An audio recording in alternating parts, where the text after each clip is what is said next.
it's Pete from Cheap Homesteading, and today we're going to work on the old Massey 50s tire chains. If you remember in the other video, I got stuck and I didn't have my tire chains on, so I got the tractor out, we put tire chains on and it was a whole lot better, but then I got stuck again, so I had to get my neighbor to get me out. So that is no good. Maple syrup season is on its way, and we have to get the tractor to a usable state, because there's nothing worse than getting a tractor stuck. I just don't have a ton of stuff to pull it out with. So I went out and bought 50 feet of 1/4 inch 70 grade chain, and we are going to make H pattern chains, 4 of them at least for each tire, so we can install them, and that should give us a whole lot more grip. H pattern chains work good at keeping the chains out of the grooves of the tire, because I think the problem is with my tire chains, I have really good tires and there's a lot of grip left, and the chains fall into the holes and then they really don't help you very much. So we're gonna make up these chains and see if it works a whole lot better. I'll show you what I got. I went out and I bought 50 feet of chain, and what I plan on doing is I'll cut 2 strips, one here and one here, and then I'll put 2 little tie chains, and then I will install 4 of them on each tire. Basically, the H pattern chains, you hook them to the side chain and they come over and they get forced to stay in the center. So you got one down here, and then another one comes up, and another one comes up, and they're held together with chains. So it's going to stay in the middle and it's going to cross as many of these ribs as possible, and they shouldn't move. And see what's happening is I have a lot of good grip on my tires. This chain here is over a lip.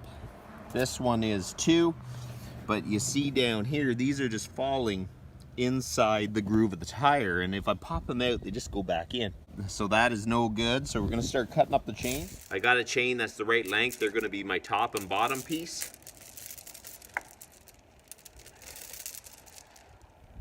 We'll just measure it, and then I'm going to cut it here with my bolt cutters. They're a cheap pair of bolt cutters, so I'm hoping that they'll last through this. So you measure your chain.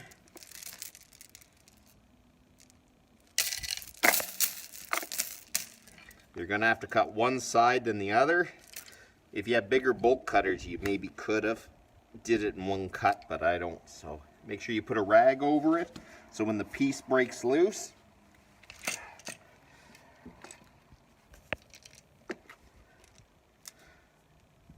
that it doesn't hit you.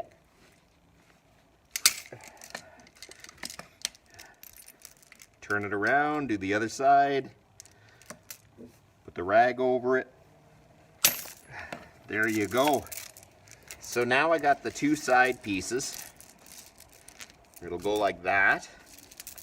Now I have to cut 2 little chunks of chain that go from here to here, and that is 7 links. So we got to cut 2 pieces at 7 links.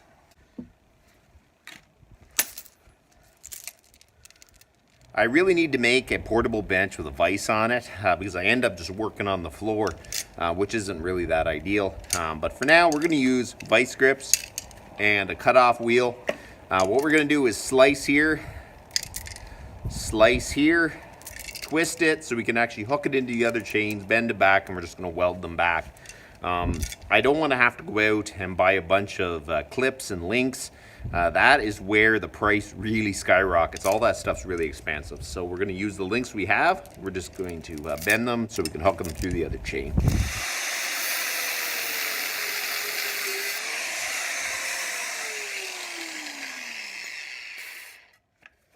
Okay, so there you go. That was the last one we had to cut. We're going to take these to the vise, put it in the vise.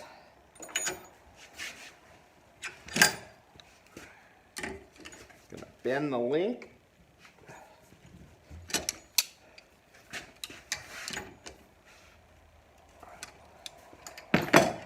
So you're going to count in 10 links. 1, 2, 3, 4, 5, 6, 7, 8, 9, 10. I'll put it on the 11th link. We hook it on, and then I bend that back.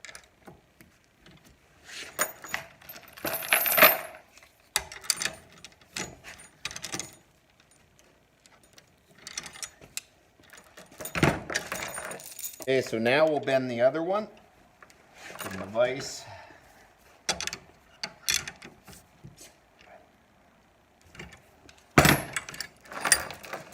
I find it easier if you lay it out the way it's going to sit. 9, 10 on the 11th link.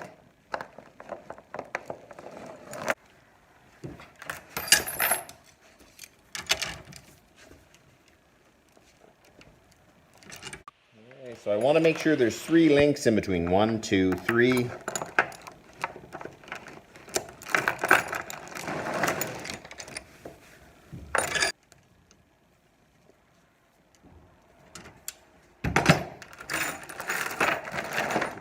Okay, so this is what it looks like. I got it all sitting here. It looks good. We're going to take that to the welder. We're going to weld those up.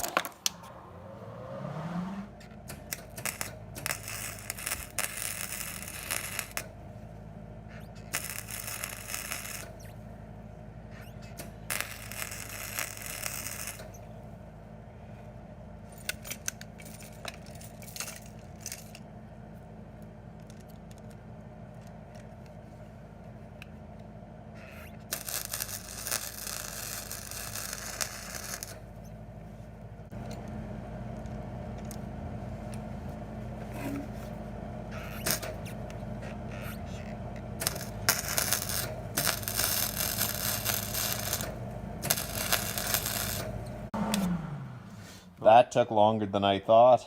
We got them all welded up. So now we need clips to be able to hook into the side chains and hold the chains in place.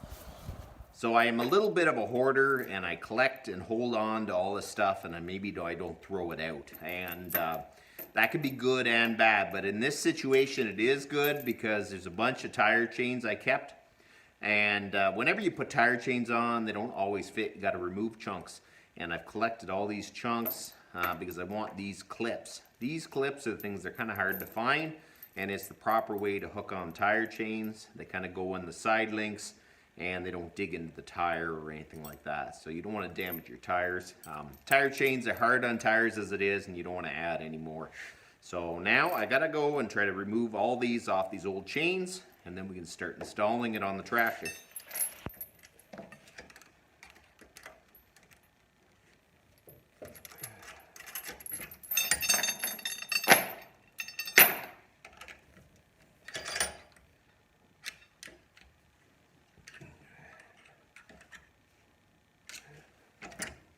I had just enough. It's awesome. These are a little weaker, I think, than these steel ones, but it really takes a lot to pull and straighten these out. The leverage is just working against you. So I think they'll be plenty strong enough for the tractor, even though these are maybe a little bit weaker, but I think they'll work good. Let's start putting the chains on the tires.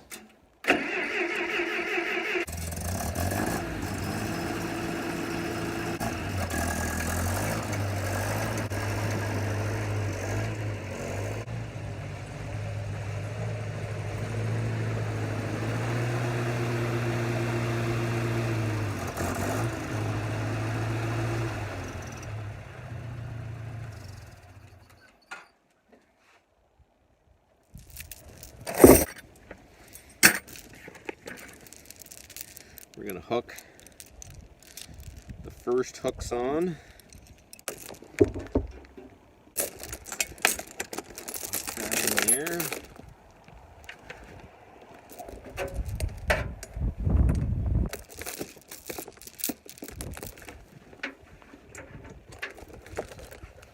Okay, so we're going to hook this in here. I got the clips and I bent them a lot straighter because I have to try to hook them down here. The best way is actually to loosen off the chains, but I really don't want to have to do that. So you kind of use a screwdriver, pull down like that, and then now use the pliers and you bend them back.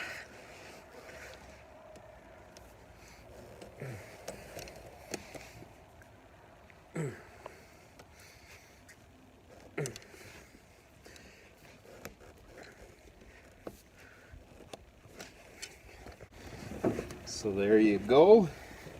I got the first set of the H chains on and they seem pretty tight. So we're gonna back up the tractor and put on the next set.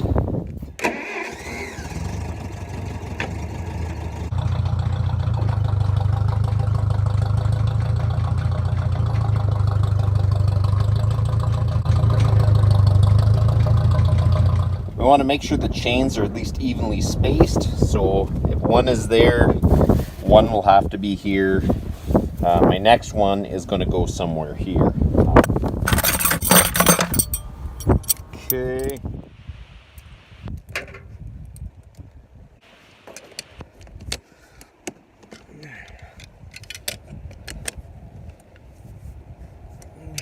Those tire chains took way longer than I thought it would. I thought I'd be able to get out there and cut some firewood today, but these tire chains really ate up most of the day on Saturday.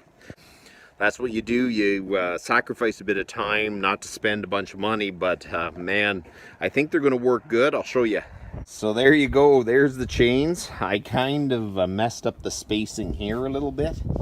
There's a bigger gap here. But it was pretty hard to get it all matching up perfectly because of where the latches were and everything and how long my H chains were.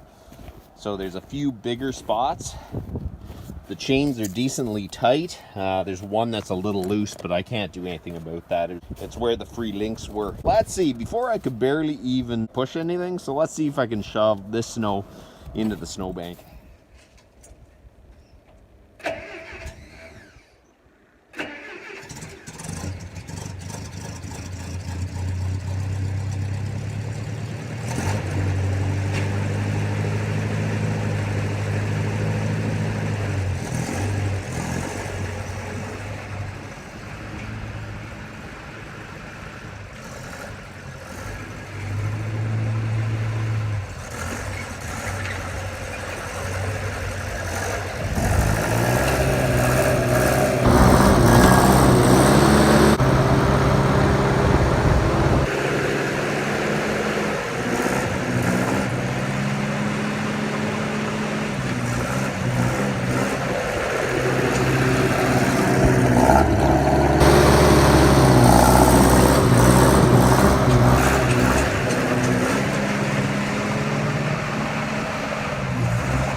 Much better for sure. It really has a lot more grip. I think I might still modify it a little bit, but this is like night and day different. Let's see if I can clear that snow around the wood chipper.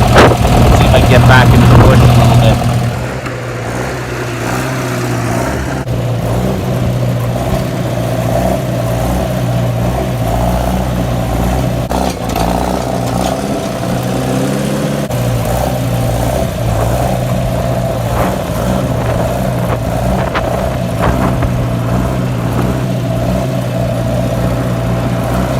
So there you go. That's like night and day. It works absolutely awesome.